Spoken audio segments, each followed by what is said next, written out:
Right. Thank you, everyone, for coming back. This talk will be a tag team effort between myself and Sai. So I will be the opening act for Sai. After about 10 minutes, Sai will come up and go into a deep dive discussion of our program's post-exascale strategy. My name is Thuc Hoang. I'm the director of the Office of Advanced Simulation and Computing Program within NNSA Department of Energy. So this is the outline of our talk. Overview, the Exascale Computing Initiative, the Academy of Science Post-Exascale Study that Karen Wilcox was also a committee member of. And then Sai will go into the post-exascale computing project ecosystem. So when folks hear Department of Energy, they don't know that there are actually two high-performance computing programs.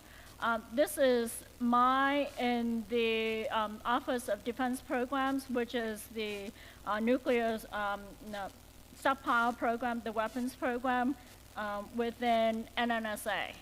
And the other, let's just say, open science HPC program sits in this column. And this is the Oscar program that you all have heard. Some folks talk about the Mimic Center, like Oscar. This is so we are two distinct different agencies within Department of Energy.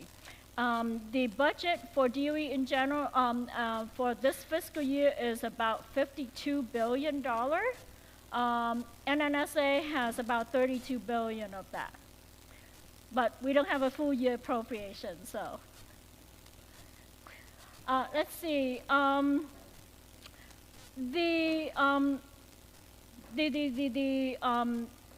Responsibility of the Office of Defense Programs, the nuclear weapons program in NNSA is really to support the U.S. nuclear deterrence strategy.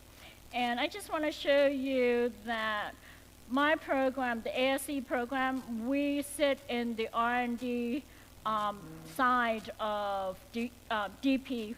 If you hear me and Sai say DP, it's defense programs. And we underpin all of the other activities within defense programs. The management of the stockpile, secure transportation, moving the warheads from one site to the other to the DoE sites. We do the life extension programs because these warheads are decades old, and we have to constantly, open some to make sure that the components are aging well and performing well. If they don't, then that's when they go through an LEP. And then we have this new scope that came in a couple years ago, modernizing the production facility arm of the NNSA. You can think of manufacturing components for the new weapons, but we haven't manufactured for decades.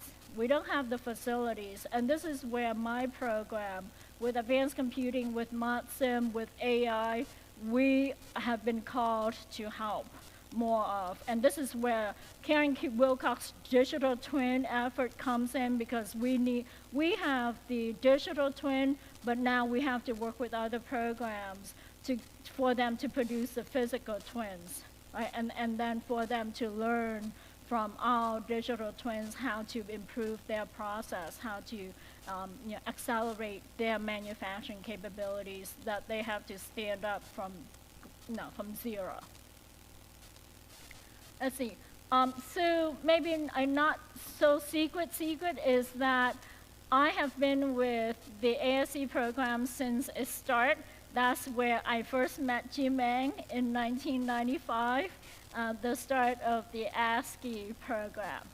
And we started building our own HPC systems with the ASCII Red, We move on to the Blue Mountain, Blue Pacific. White was the 100 teraflop system. That was a decade goal that we set down. And we thought, oh, that's a huge achievement. But we found out, shoot, we learned more, but we also realized that we knew less about what we thought we did with our weapons stockpile. And so that's when the program became ASC. And we continue on, so the program is 28 plus years old. And Karen mentioned VVUQ. We started having our own VVUQ program starting right around now. When we started having the ASCII white, when we have enough simulation computing capabilities with 2D simulations, that's when we figured out that, the nuclear weapons understanding of our lab scientists were not quite matching up with the simulations they saw. So Sai and I will talk more about our computing efforts, just because the simulation effort is more or less on a sensitive classified side. But you can guess that, as we go from 1D code, 2D simulation, 3D simulations, we have more simulation data, but the insight we gain leads us to more questions, right, in terms of the understanding of our weapons performance, simulation, etc. So our job is not done anytime soon. So Doug Cothy talked about the exascale computing project. That is a subset of the larger DOE exascale computing initiative that started in 2016 and is concluding this year. So it has the two agencies within DOE. We do R&D acquisition of the systems, R&Ds of the software, the application software, and really the end goal is to deliver an enduring capability, exascale capability. And when people hear exascale, they say, well, I'm not going to have access to one anytime soon, but we're thinking of on-node computing, very, multi-core, very, very, parallel kind of, code and code porting and all of those issues that some others have been talking about the last few days. It's moving from one paradigm to the next. And for us, Simon mentioned ATDM, and that is our advanced technology development and mitigation. That is our execution of the exascale computing initiative. So we will have the El Capitan system coming into Livermore next year. That's going to be more than 2 exaflop. This is actually the real skin of the, this row. We have sort of the management cabinets delivering to Livermore. We're still waiting for the real goodies inside the GPUs and CPUs. Let's see. So 2021, my the authorizers, they asked me, so what will you do after exascale? I said, what do you mean? I'll still be doing exascale. So they didn't like my answer as usual. So they made me pay for an Academy of Science study. So 2 years later, we got this report, and these are the recommendations. I have to say, it's really nothing new or earth-shattering from the report, except that, oh yeah, you all do more and do faster, right? Yeah, exactly. So we recognize that with the DOE exascale procurement activity, we incurred some unintended consequences with the vendor ecosystem. So we're going to fix that. We're going to try to improve our procurement process, and that's really to answer recommendation 1.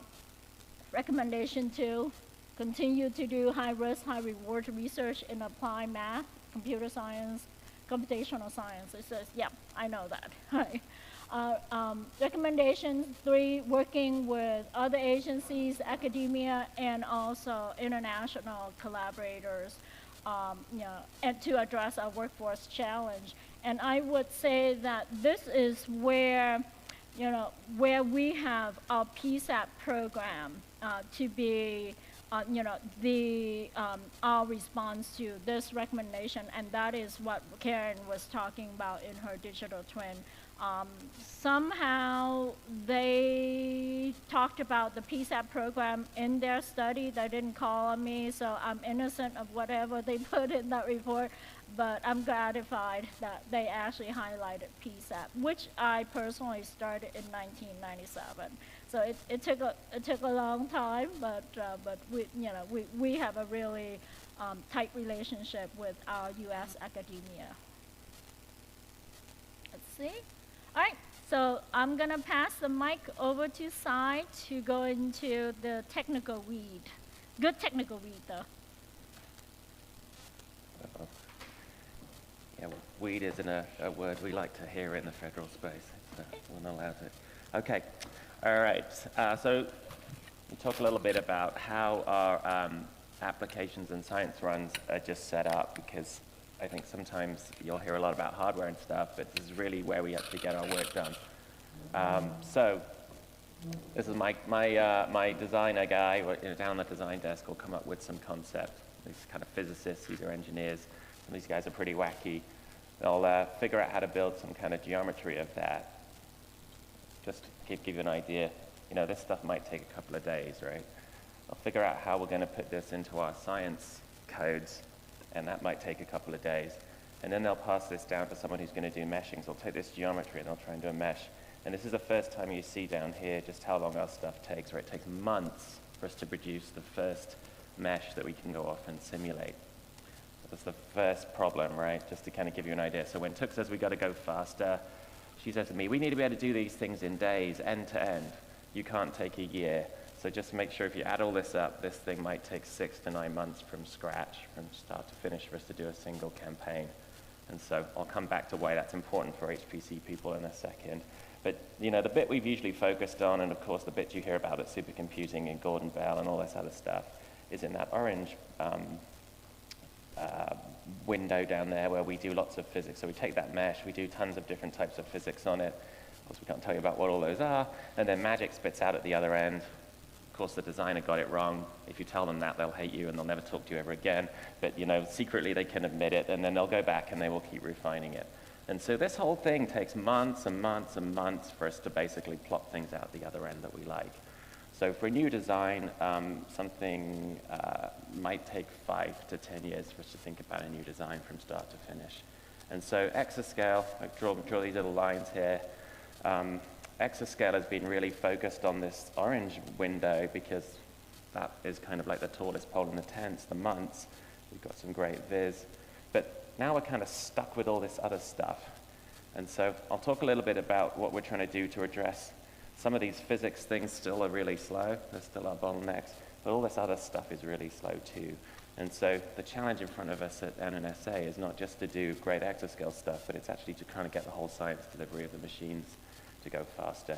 And that's one of the things the National Academy really is trying to lean into, is make your science go faster. Don't just do great HPC. That creates all sorts of headaches.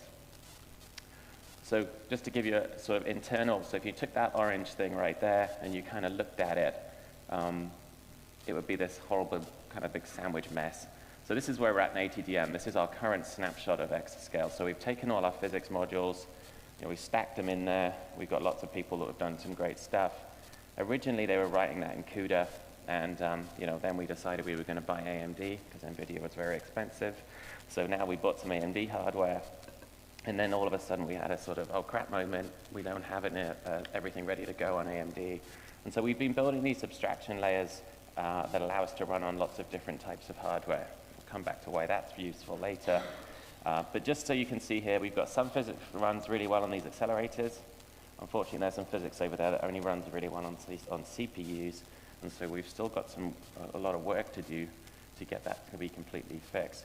But you'll see in a second here as well, we've sort of added in visualization and math libraries into this, but we've still got a pile of like other I/O analysis and things like that that are still on CPUs. So I think we've done really well with Exascale.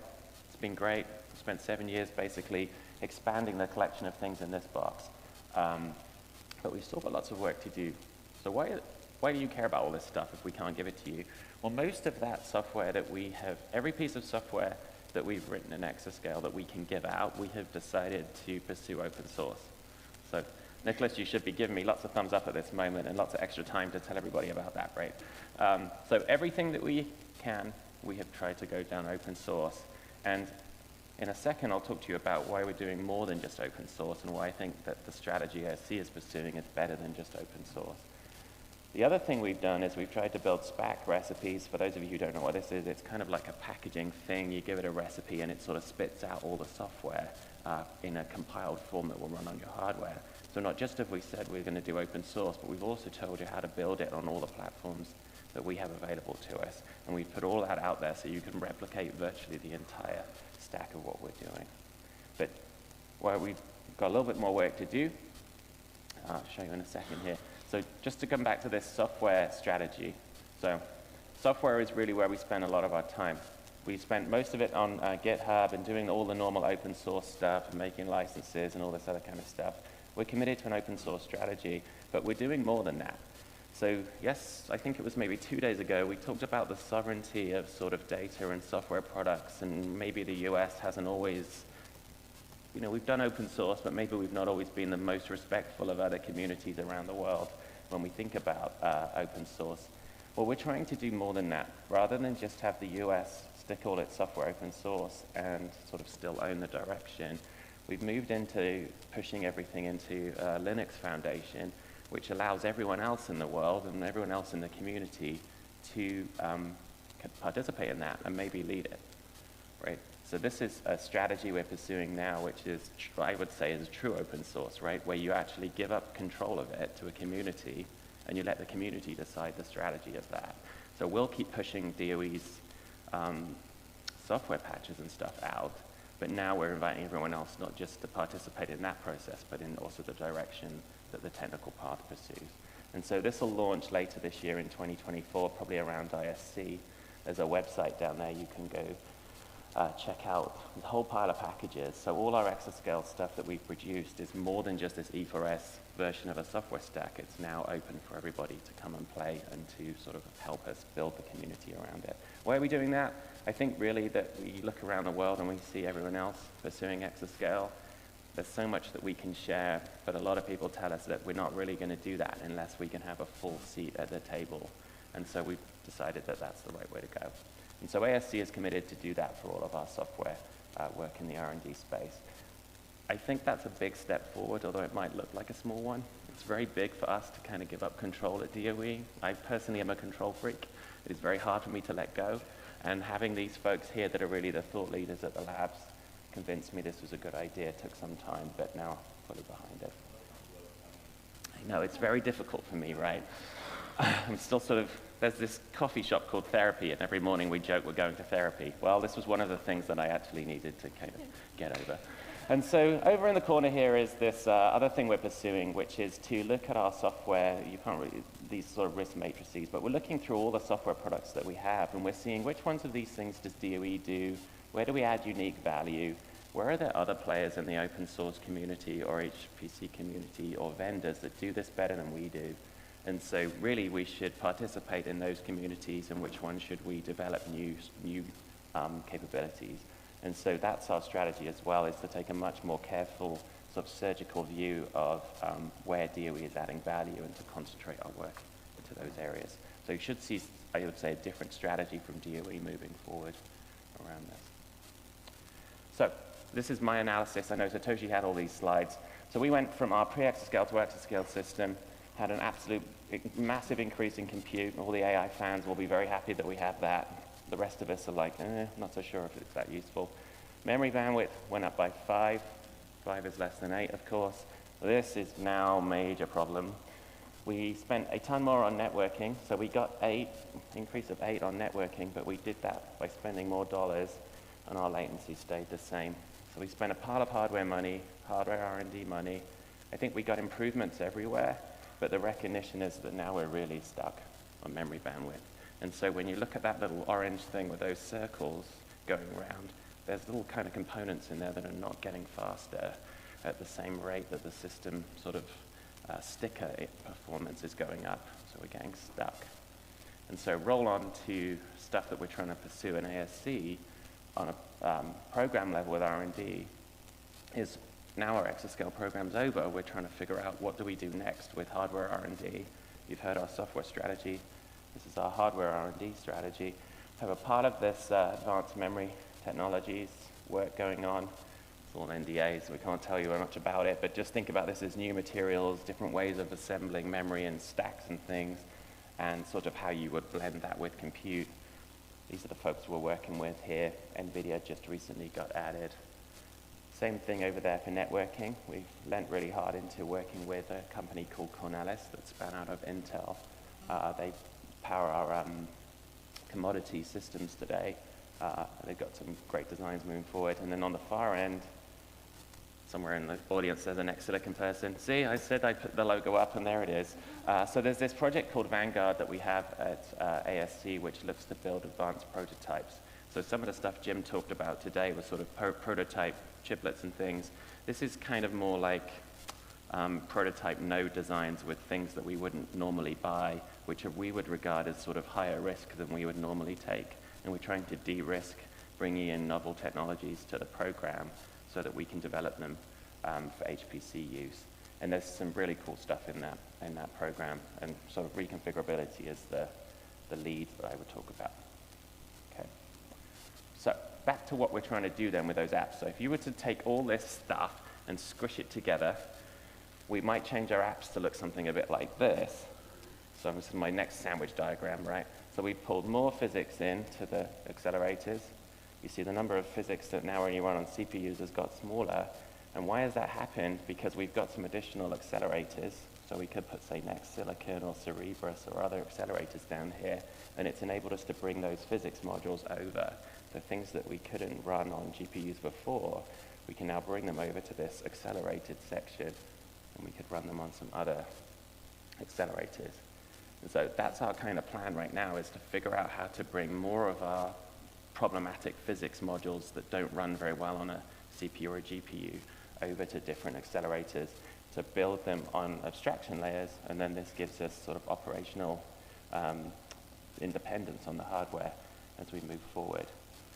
And then no talk is complete without mentioning AI, of course, and so we'll try and mention that.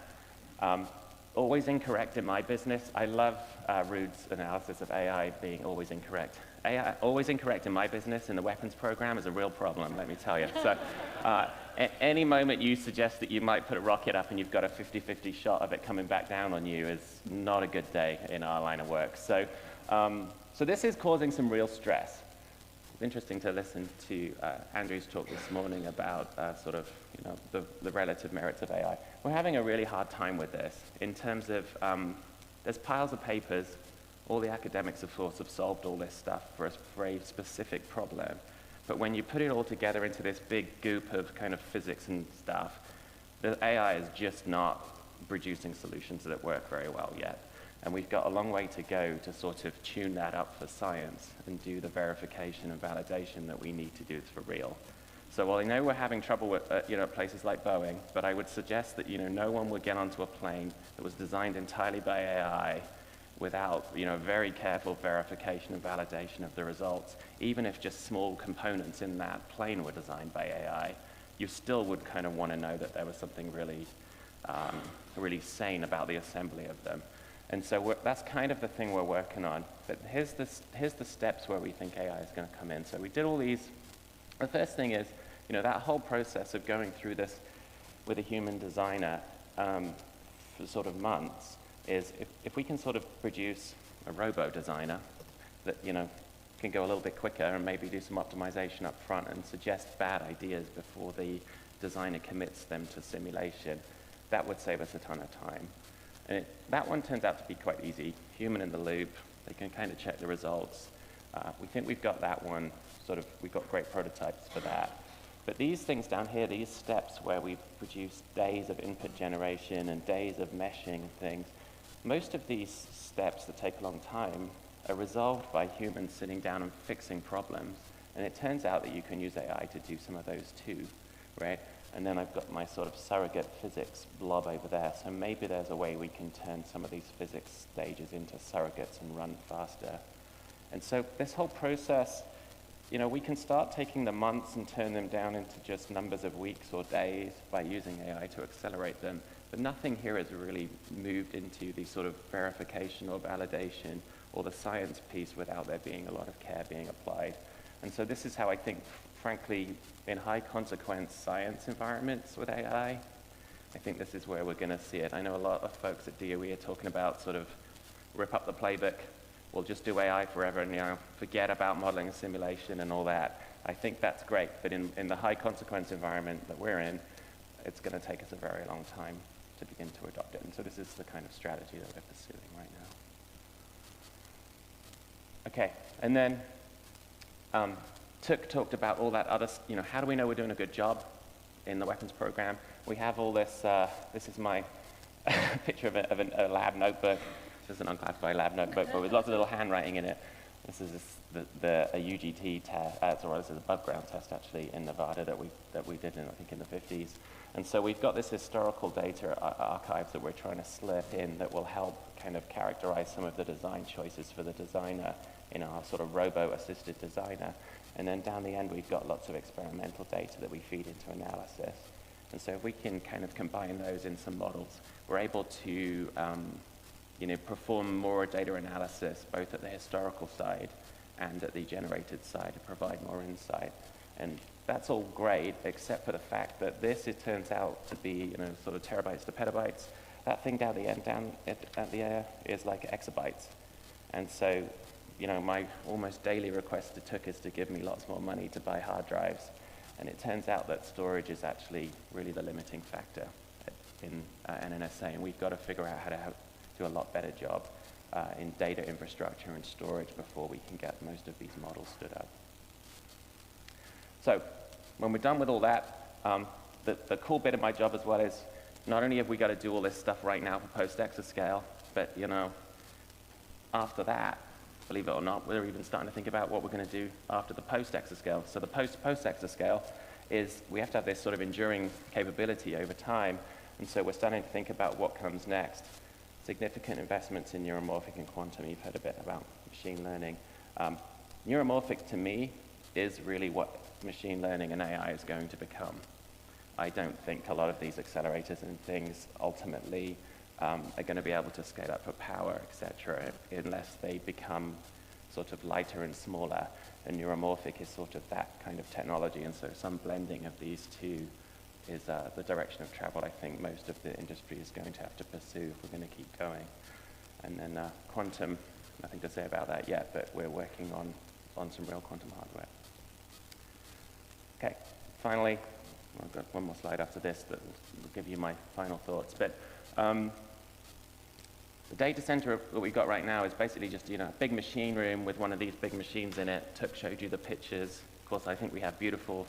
Everybody thinks their baby is beautiful, right? But our babies are really beautiful. These big machines are absolutely fantastic. So the future for us is to think really hard about, within that sort of machine room blob, if you imagine those physics steps that we had in those apps, you cannot do all of those on one type of hardware. And so we're trying to figure out, do we do partition-based computing, whether that's like lots of different hardware in a node, or is it partitions in a system, and how do we glue all that together? So we're working some of that through our Vanguard project, but sort of the future machine is really sort of an amalgamation of lots of different types of things right now. There's a major impact on software design and everything that's going to create. And so ASC is sort of starting up R&D projects to deliver a lot of that. I know a lot of folks draw this picture, but trying to figure that out with the sheer number of physics we've got to do is super hard. And then how do we integrate that with the rest of the facilities that we have both sort of the store from the historical data and the experimental stuff. So we're trying to figure this out. Lots of investment needed in there.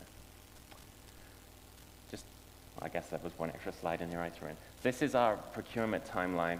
So unlike most HPC sites, we try to develop a roadmap and commit to execute on that roadmap for buying systems. We try to provide clarity to industry that these are the dates we're going to buy systems, so that when they go out and they're building their roadmaps, they can kind of think about target entry points for us at DoE. And so this continues to be the strategy. We're working really hard on this. Its orange window right now is what we're kind of in delivery of and in planning for. And so our next machine, ATS-5, will hit the streets. RFP will hit the streets real soon. So if you're in industry, write down these dates, because we're committed to try and get systems on track. So these are some thoughts to finish up with. So my friends, when I show them this slide, they say, man, you're so in the weapons program, even your dreams look like mushroom clouds, right? And so that's kind of my thing on the end. So this is the stuff that keeps me up at night. So Exascale's great. I worked on this before I went up to headquarters. I do really genuinely believe it will be transformative to DoE and the NNSA. What these machines can do, both on unclassified and classified level, is just mesmerizing, what we've been able to get them to do so far. But we've got lots of kind of pain points in there still that we're trying to fix. You can see when we go and talk to our program folks, they have got use cases that go to sort of 100 times what we can do today that we actually need to solve. So they're really disappointed. You know, Psycho's in there with a big smile on his face.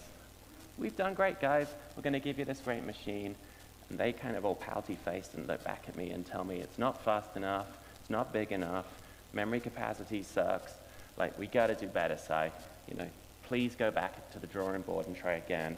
And so this 100 exaflops number is the number that they've been working on recently. And that's really just that we have gone to 3D physics, and we've still got such simplifications in the 3D that in order to get those simplifications resolved, we'll have to go to 100 times more. So this is something I think it's really interesting to sort of talk about how we would get there. But the hardware path beyond sort of 5 to 10 looks very murky to me, just on energy costs.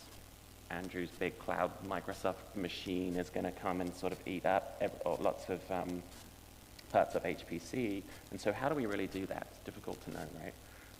Cost, power thermals, and stuff. So I would say hardware innovation is alive and well. It might not look like it, because I think we're all kind of looking at AI, and it's consuming all the oxygen in the room. But there's a whole pile of stuff going on in HPC. There's some great memory work. There's some great stuff on this reconfigurable architectures, brilliant work on photonics, sort of stacking. I'm really excited, actually, about some of the stuff that we're starting to see in HPC in our program. And so although I think AI is super important, it's really important that the industry sort of has a way to make lots of money. There's actually a lot more stuff that's going on, and I think we should be pretty positive about some of that. The only problem here is that AI is driving like a disproportionate cost of hardware. So if I get 3 times faster GPU, somehow or another I pay 5 times more for it. And that's a problem for me in the program where we're trying to field systems. So this is ultimately like my biggest headache. So yeah, huge opportunities remain, super optimistic. I think this significant investment we're making in software is one way for us to get out of some of these hurdles, because we're seeing algorithm and code optimization delivering as much performance improvement as some of the hardware. And the sort of gruesome details here are that actually, I think there's a long way to go in AI too. We kind of use crappy algorithms, it turns out, in AI. And our algorithms guys say we think there's a path to get the size of those training systems and things down significantly and still give you the quality of the models and stuff you need. So super excited here. Early days on that, but that's stuff we're working on. Yep, potential for AI, but my concern is reputational damage. I think we're going to have one decision we're going to make with an AI model, and it is going to be egg all over our face. And that's what keeps me up at night when I think about this whole AI situation is, God, I don't want to be on the front of the New York Times because one of our guys did an AI model. We made a decision, and it was a total disaster. And every day I think about the probability that that is happening is going up, because there's AI that produces really stupid answers. They're so egregious, you know they're wrong. But there's the AI that produces the really plausible, close to reality answer that you build your decision on. and it turns out it wasn't the right decision. And I think that's the real problem that we actually are trying to lean in to deal with. And so we're going to need a very significant amount of validation work in our program to make sure it's those very near to correct cases that are the ones we don't react to. And then just really excited to see global community engagement. That's part of being here. But one of the real blessings of this job, I used to work at the labs and I loved the technical work. The real blessing of moving to Washington has been just seeing the community of people that are interested in solving lots of these challenges is huge, especially around sort of the AI questions and safety and validation. And so being able to participate in that, in this new role, is the thing that actually keeps me really engaged and optimistic. And so some of that's here. We're working, with Australia and Europe and Japan, and just super excited to be able to see that moving forward. It gives me a lot of hope. And that's it.